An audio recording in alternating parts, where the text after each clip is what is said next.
عليكم ترددتوا بقين تفترتي نجنتي أتون الرامتي سناجيسو وروني يوتيوب channel هي فاراتاتا يوتيوب هي سبسكرايب لايك يوتيوب ما في نفتان سنين جدا ما تكيا مو أردي بيدا بقين جان تفتني سنين جدا so haramal qabadhe dhufe waan baay'ee na dhiphise fi waan baay'ee na tulfaate fi waan baay'ee na gaddisiise irraa dubbachuu barbaada.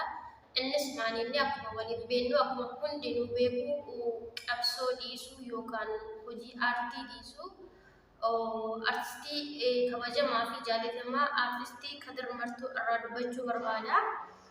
Innis maalidha? Artistii Kadir Martuu har'a osoo hin taane jalqabaafis yeroo duriitiifis daa'ummaa isaatii qabee nama umurii isaa qabsoo keessatti gaggeessaa turedha. Nama jireenya dhuunfaa isaa jiraatu miti. Nama Oromoo jiraachisuu gama sagaleetiinis ta'ee gama weelluutiinis ta'ee yeroo durii keessa bosona galee falmachuu fi saba Oromootiif quuqqamu keessatti gahee guddaa taphatee gahee guddaa qabaa jechuudha. Kan akka artistii Kadir Martuu hin jiru jechuudha. Qaaliidha Oromoof qaaliidha Oromoof goota Oromoof leencaa jechuudha. Oromoof jedhee qaama ofiitti sirrisee jira. Oromoof jedhee qabeenya ofiitti sirrisee jira. Oromoof jedhee maraatas jedhamee jira. Oromoof jedhee rakkateetis jira. Oromoodhaaf jedhee maraatas jedhameeti jira. Oromoodhaaf jedhee rakkatees biyya namaatti safeetee jira jechuudha. Artistii Kadir Martuu hundinuu ni beeka. Artistiin Kadir Martuu akkuma weellistoota kaanii harma ka'ee weelluu dalaguu miti. Harma ka'ee tooni gadi bahee sooshaal miidiyaa irratti beekamtii argachuu osoo hin taane nama goota ta'ee jagnaa ta'ee nama lubbuu ofii dabarsee Oromoof kennee nama bosonaa lolaa ture, nama Oromoof dhaabachaa ture, nama Oromoof falmachaa ture hundinuu ni beekaa jechuudha. Artistii Kadir Martuu kabajamaa fi jaalatamaa hunda biratti kabajaa qabuu fi jaalala qabuu fi kan saba isaatiif quuqqama qabu, kan saba isaatiif lubbuu isaa dabarsee kennu hundinuu ni beekaa jechuudha. So artistii Kadir Martuu hundaa olitti Oromoof qaaliidha. Lubbuu isaa dabarsee kenne biyya keessa jiraachuu dhabuun isaa illee jireenya ofii jiraachuu dhabuun isaa illee biyya abbaataa yookaan Oromiyaa keessa jiraachuu dhabuun isaa illee Oromoof jedhee quuqqamee Oromoof jedhee qabsaa'ee Oromoof jedhee bosona ture waan ta'eef malee jiraachisuu dadhabee yookaan jireenya ofii fooyyeffachuu dadhabee miti yookaan akkuma nama kaanii jiraachuu dadhabee miti. Garuu immoo Oromoof jedhee Oromoon bilisoomsa jedhee beela'ee dheebotee dararamee rakkatee arrabsamee dhiittamee dhaallamee Oromoof jecha kun hundumtu Oromoof jecha ta'e Oromoof jecha qaama hir'us ta'e Oromoof jecha maraatas jedhamee jechuudha. Hundinuu ni beeka kan farras ta'e diinas ta'e Kadir Martuu jechuudha. Kanaafiyyuu guyyaa dheengaddaa waan dubbatee fi torbee darbe keessa waan dubbatee fi waan sooshaal miidiyaa irratti deddeemamaa jirus hundi keenya waliin agarree jirraa jechuudha.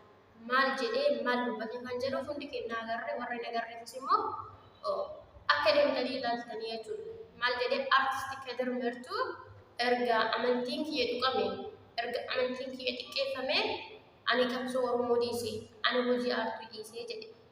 Gara Rabbii deebi'ee jedhe. Garuu gama Rabbii deebi'uun isaa artistii Kadir Martuu maashaallah baga gara Rabbii deebi'ee jedha.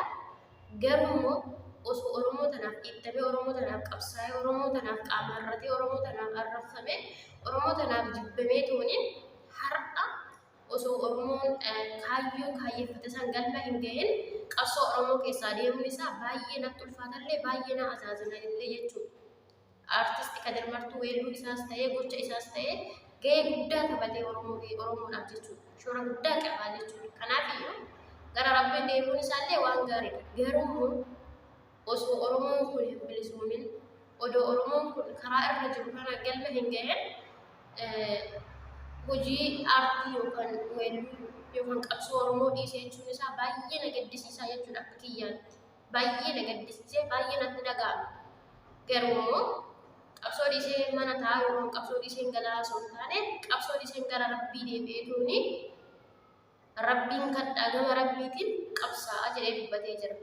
Garuu immoo akkuma gaafa galee bosonaa lolee akkuma gaafa kalee sagalee filaroo isaatiin weellisee sarbee diina garaa gubee qeerroo fi qarree Oromoo jajjabeesse qeerroo fi qarree Oromoo abdii ittore onnee ittore san osoo Oromoo makkanaan weelluu isaa kanaan sagalee isaa kanaan hojii aartii isaa kanaan Oromoo kana bira dhaabbatee tole Oromoon kun galma ga'ee hedduu namatti tola.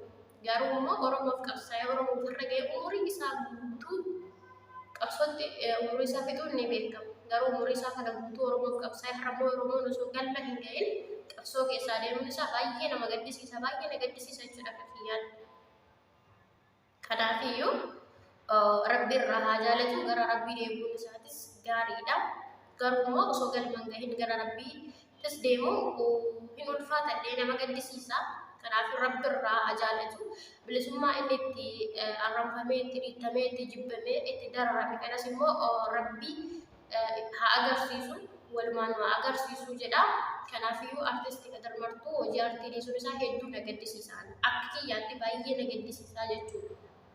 Ammallee ta'ee, kaleellee ta'ee, duraanillee ta'ee kabajaaf jaalala guddaa qabaa fi kanaafiyyuu hojii aartii dhiisuun isaa ni ulfaata jechuudha Qadar. Sirriitti.